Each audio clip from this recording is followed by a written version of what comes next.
welcome back to Love, Faith, Peace, and Blessings. And we're continuing to part 4 of the Lake House. So, as we recommence, they've already had their fight about the kiss. We went through the whole scenario that was talking about the kiss in our last part and how that relates to our kingdom spouses. And now we're back to the two of them in the letters. So they had this spat about the kiss and all that kind of stuff. But now we're coming into the fact that Alex's father had a coronary episode. The doctor that helped him with his father was the doctor that Dr. Foster is friends with at the hospital. But this is before she came, okay?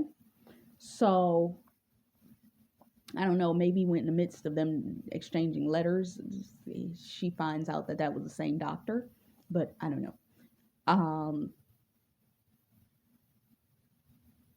But he has a coronary, and they are having to do a procedure on his father that is going to declog the coronary artery that he was having issues with. So they said that needs to be scheduled for the next day. So he says, oh, okay, we'll do that. So he ends up bringing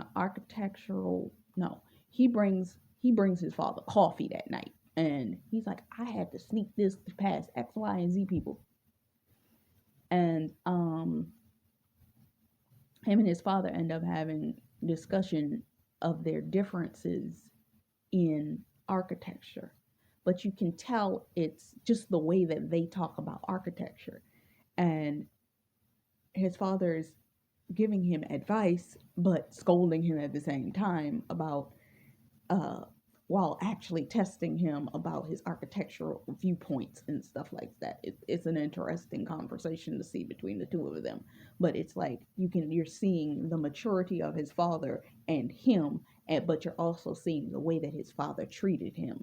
Like you can tell that his father loved him, but it was a scenario of he just always wanted him to be the best. And he didn't always appreciate the way that he went about doing the things, because he wanted him to do it the way he wanted him to do it and not the way that he was seeing him do it. And they had a conversation that you would assume was probably one of the best conversations that the two of them had, because it was a peaceful and somewhat jovial, some laughter type conversation. So he goes and he writes a letter back to her, and he's talking to her about his parents and how they had separated. And he was explaining about how being a kid that he remembered his mother had sacrificed everything for him and his brother, and she had her own life, her own career, but she gave that up to be married to him.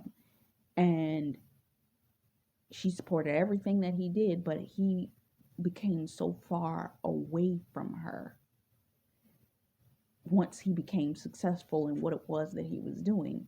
And she lost him, and she got tired of it. So eventually she ended up taking them away and moving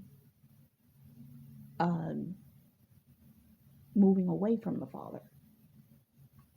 So they were gone no longer than a year when the mother passed away. And he didn't even want to tell her. And she said, what is it? And he says, my father said that the day that she walked out was the day that she became dead to him. Some of you or your spouse have lost a parent, or have a parent in your life that's very harsh, very narcissistic, very dark, very they feel very unloving towards you. And more than likely you and your spouse have somebody like this either in your life or have lost them in your life. And um it this type of connection will be something that will connect the two of you. Now, see, in her situation, she also had already lost her father. Her father had passed away, I don't remember how long before. Because remember, in the beginning of the movie, she was talking to her mother about her father, and then at the lunch, they were talking about how he had passed. I don't even remember if I mentioned that her father had passed, but her father had passed. And so it's something that you have together. I know for my personal situation, there is a scenario where a parent passed for both. I know this. And that if y'all have been paying attention to like the Cinderella, Snow White stories, it's that element that the person that you're left with is usually the evil one or the seemingly evil one. So he was reminiscing, but something happened and she came into a recollection the next day that after having heard this story from him, she remembered seeing something. And she went and checked the records at the hospital. And the records at the hospital showed that his father had passed. Now, when you saw the records at the hospital that the father had passed, you thought she was running to go and tell him, meaning to write him a letter to tell him that his father was going to pass. No, she ran to go get a book. It was the actual copy of the book that was printed after his death. It had not been printed yet because it was printed after he had passed. So I guess it was the book that he said that was his memoirs that he was working on. It was that book. So she went and picked that book up. And meanwhile, he gets a phone call from her friend, this doctor, telling him that his father did not make it through the procedure. So you see him come back to the house and check the mailbox. When he checks the mailbox, he sees that she left the book. And in it, he goes through the pages and finds a note in there stating that he himself was his father's greatest achievement or something like that. And he has a full-on breakdown. And now he's feeling like he needs her in his life. He really, truly needs her because this was a blow that he was not expecting. So what ends up happening is that he ends up, I'm sorry for all of the noise in the background, but that's happening outside of the apartment. I'm actually glad I'm not outside. But I think it's passing. But anyway, she's like, what are you talking about? Why are you going through all of this? What is this? And he's like, I need to see you. I need to interact with you. She's like, Alex, we are 2 years different each other. If I tell you anything, it's going to be 2 years before you are able to see me. He said, I don't care. Tell me the date. Tell me where you want to meet me. I'll meet you. I'll meet you tomorrow. I promise. And she says, Okay, so she remembers the restaurant in which um, Morgan tried to get them into but couldn't get to because it was a 6 month waiting period till October. She said, you know what? Make a reservation at this place. Because she knew that if he made the reservation at that place, that um, she would be able to get in. And he made the reservation. She showed up at the restaurant. And the same waitress that served him that day when he made the reservation was still working there. And she said, Nate, you're the one for the Wilder reservation? She said, yeah. Oh, okay. And takes her to her seat and all of this. And she's sitting there. She ends up sitting there all evening and he never shows. She's dejected. She's crushed. She's watched all these couples. She's watched all of this. She's had all of this, never got to eat, just sat there the whole time waiting for him to show up, and he never showed. So she, because Morgan had already tried to come back and have conversation with her, she's starting to think. So what she tells him is, sorry, Alex, I'm no longer interested. Sorry, you said you want to show up and you didn't. And he's trying to explain, look, I'm sorry, I didn't know. I don't understand. I don't know why I didn't show up. And he's like, I don't get it. I would have been there. What do you mean I didn't show up? Huh? That doesn't make any sense. I know I would have shown up. And she's like, forget it. I don't care anymore. Look, I don't want to talk to you anymore. This was a fun little experiment, but you know what? It's over. I'm done. I'm done with this little fantasy. I'm over it.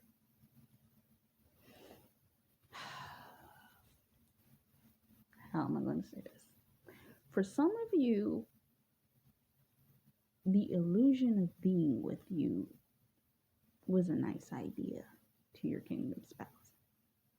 Stepping outside of their comfort zone to be with you, to be in something that was different.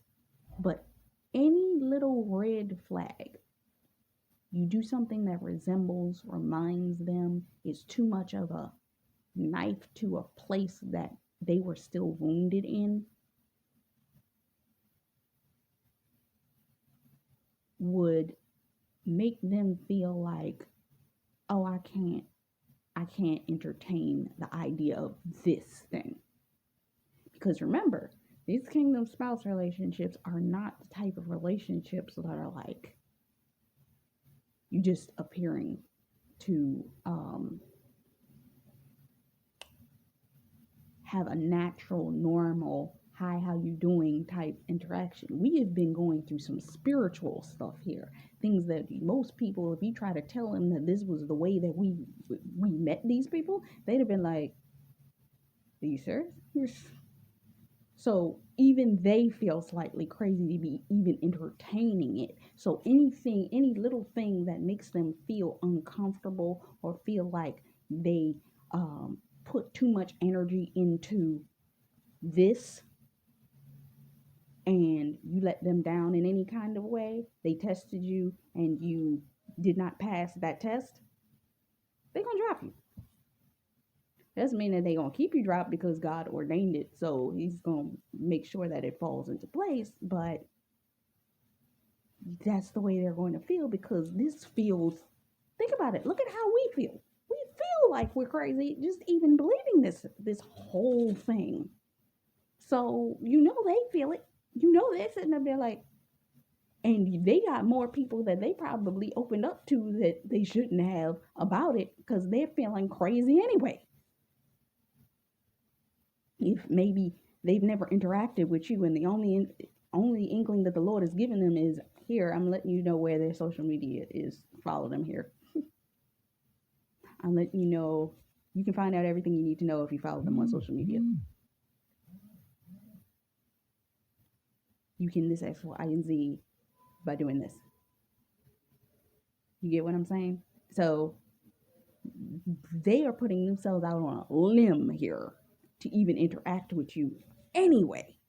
So you do something that they feel is off, they're gonna cut you off because they're scared. They're simply scared. So she cut him off. And he's like, no, no, I'm not gonna give up on you. No, I'm not gonna give up on you. And he's in a detrimental place because he's still dealing with the emotions of his father having just passed. And he's like, she's the only lifeline he felt he had. So he's still sending letters. He's still putting letters in the mailbox. Still. She's not checking them. He's going back and checking, and all of the letters are still there. So he takes all of the letters and puts them in the attic. He decides to move. The apartment has finally been completed that she's living in. So what he does is he goes and gets an apartment in that building. Not any apartment. He gets her apartment. Because remember, in the beginning of the film, she wrote him a letter saying, I live at X, Y, and Z apartment number. Da, da, da, da, da. He went and got that apartment. He lived in that apartment for I don't know how long after he left there. Meanwhile, she starts dating Morgan. Morgan comes back into town. He got a job. It's permanent in that same city that she's living in. And she goes out to dinner with him. She kisses him directly underneath the tree, I might add, that Alex had planted there before the building came into being. 18 months before the building was settled in the settlement. So the tree has completely grown up. And she never really even noticed it. It didn't dawn on her about the tree. And so she's dating him, but even in that, she ends up watching the old film that her and the little girl were watching at the beginning of the film, when the little girl was talking about, is she gonna marry him? That Clark Gable film. She sees it on TV that weekend, and she goes to Morgan, and Morgan's in the office in the other room, and he's working and having some type of conversation, and he's just ignoring her. He's paying her no mind, no attention. And she's trying to interact and engage in conversation with him, pretty much trying to get him to act a little bit more like Alex. And it ain't working. Your God-ordained spouse is looking for you. He's trying to find somebody that's going to interact, engage with him, talk to him the way that y'all have a connection. The connection that the two of y'all have, he's looking for that in somebody else. He's looking for that in the ex. It's like the ex almost had it, but they didn't have it quite. And because they didn't have it, because they were not as attentive, never were attentive in that area, never were attentive, and they're realizing that. Some of them are dealing with counterfeits. Some of them have dealt with counterfeits. Some of them have released the counterfeits that were doing this to them, because everybody's in different places. Some of your God-ordained spouses are literally going to release the counterfeit and come to you. Some of them have released the counterfeit about 6-7 months ago, and they've been healing over that, and then they're going to come to you. Some of them are dealing with that and coming to the understanding, and they're going to release it and then come to you. But they coming because the signs are there. It's like I was saying in the previous video or two, where these people that were your exes, they have habits. When they get comfortable with you again, it's like they right back to the same position that they were. You ever heard people say that it's like you never left? It's like that. For them, it's like you never left. It's like they are back to treating you exactly from the point in which they were treating you when y'all were together before. And it's nothing new. It's nothing changed because they're too comfortable with you. So they're comfortable with you and they know how they treated you before, so they're going to treat you the same way. It's like when a person becomes like I say, comfortable, that they literally go back to stasis. They go back to their original stasis with you. They're not going to make no extra effort because they already had you. Why do they need to make any extra effort? So this guy is in there building, talking about, oh, we're going to get a new house and we're going to do this, that, and the other. And he shows her the new property. And she's kind of like, uh-huh. And she's technically still missing Alex. I don't know how much time we got here. We got 10 minutes, so I think I can finish this. So she's unimpressed, and she's missing Alex. She really is. And Alex, meanwhile, he's lived in the apartment, and she's preparing to move out of that apartment because, remember, they're trying to get this new property. So as she's preparing to get ready to leave the apartment, one day she's in her bedroom and she steps on one of the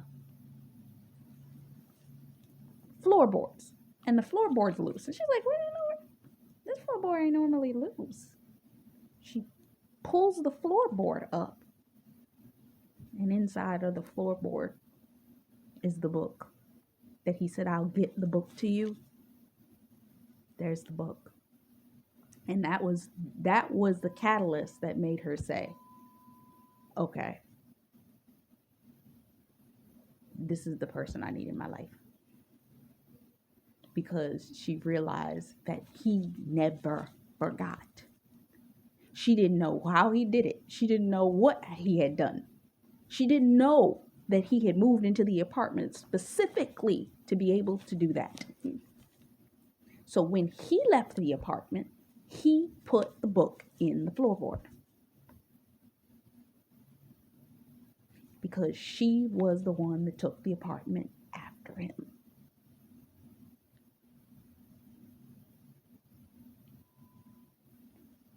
We, as kingdom spouses, we have been given so much knowledge about our God-ordained spouses that there are certain things that we can do to prepare for them that are God winks for them to know, okay, only God would have given that person the knowledge to do that. And God will give us the knowledge of when, how, and in what way we need to do the thing that we need to do in order to stir the right feelings within them.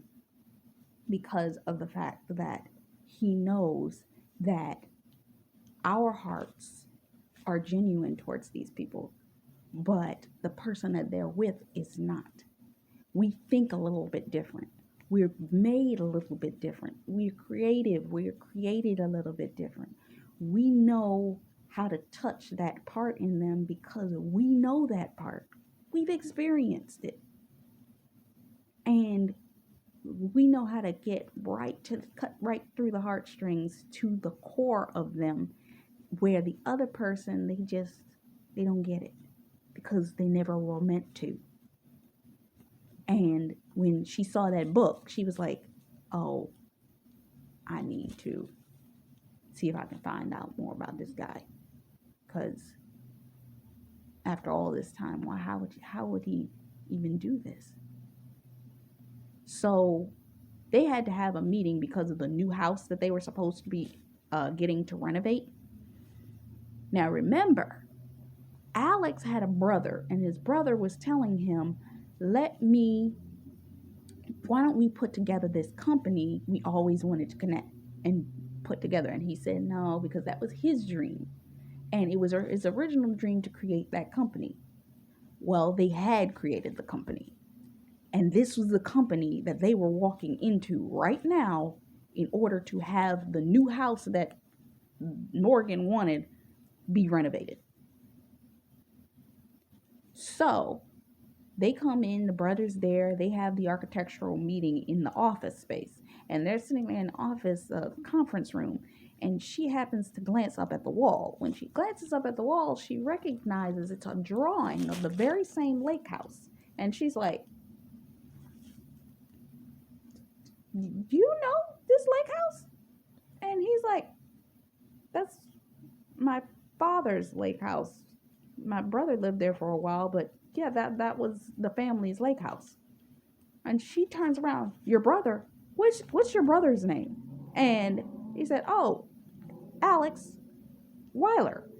She said, oh my God, is he here? It's like, oh, um, no. You see, what happened was he died 2 years ago. See, he was crossing the street at such and such plaza and he got hit by a car. Listen to me. I need you to listen to me. And I need you to listen to me clearly right now. Your God ordained spouse cannot connect with you until the timing is right. And you better let the Lord take this time to allow this man to connect to you when the timing is right.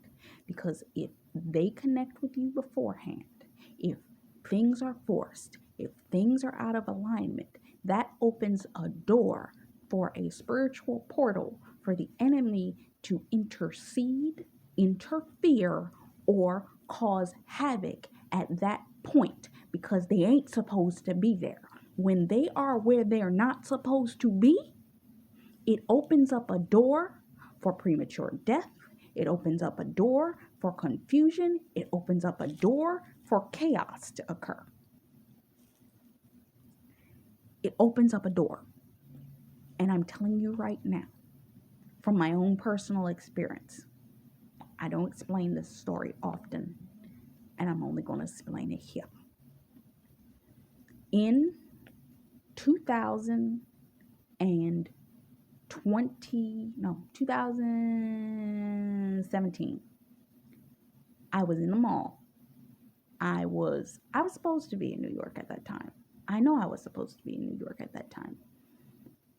But a series of confusing events occurred that day that I ran into a guy, and the guy told me, you should probably start taking the elevator. I had never seen the elevator in this building, so I didn't know there was one. I had a bag that had an underbottom that was supported by a piece of cardboard, and I had been taking the escalator. This particular day, I went to the grocery store, which was downstairs in the building right after I talked to this man. Ended up in a conversation with one of my church members, turned around to leave.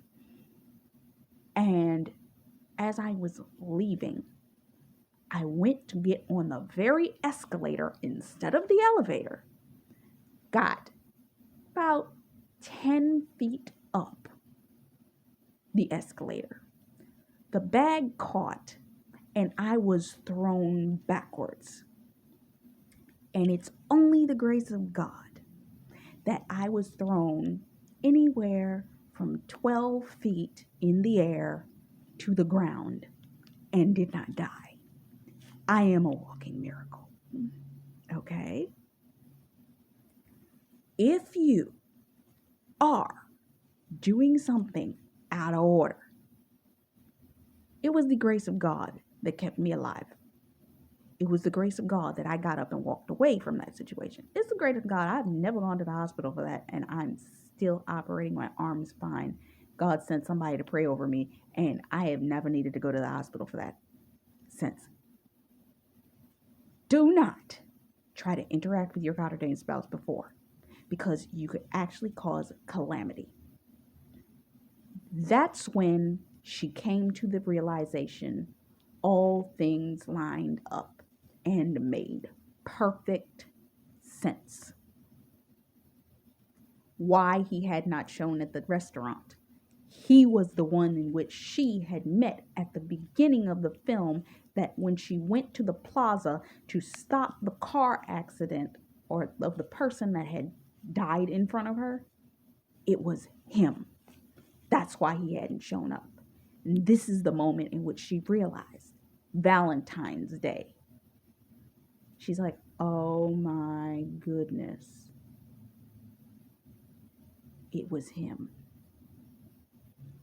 She immediately left Morgan, looked at the clock, realized the time, Meanwhile, at the same time, um, he was at the same place a few years before. And she's like, I gotta get there. He's leaving the office, preparing to go. And he stops back at the house. When he stops back at the house, he goes through the box. That's when he sees it. She wrote a letter putting it in the mailbox, and he managed to see it. He goes to the plaza and sees her sitting the same day, 2 years difference. Okay. Now this is on his timeline of her sitting at the plaza with her mother. She wrote in the letter, don't go to the plaza. Don't do it. Because if you do it, you're going to die. He goes there, he stands and he watches her, and he leaves. She says, wait till X, Y, and Z and meet me at the lake house. She's sitting in front of, and I'm getting emotional. She's sitting in front of the mailbox, praying to God that this man did not do the exact same thing that he did that day. And he received the letter in time.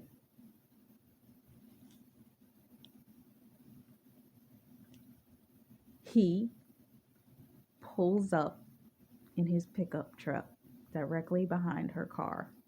And she's sitting there at the mailbox, holding the mailbox, praying to God.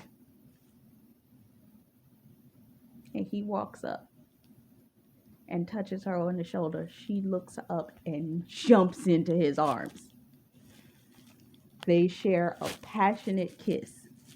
And that is the end of the film. We see them walk together into the lake house. My message to you, I only have a few moments left, is this. We've been standing for a long time for these relationships. We've had to wait. You see how much time these people had to wait in this film for each other. But eventually, time caught up with each of them. And they managed to come together at the end. Because they came together. And we are coming together to meet in Christ, our home with God. So, they're going to come. They will reach you. They're going to. We just got to be patient. Just a little while longer. Just a little while longer. And when it comes,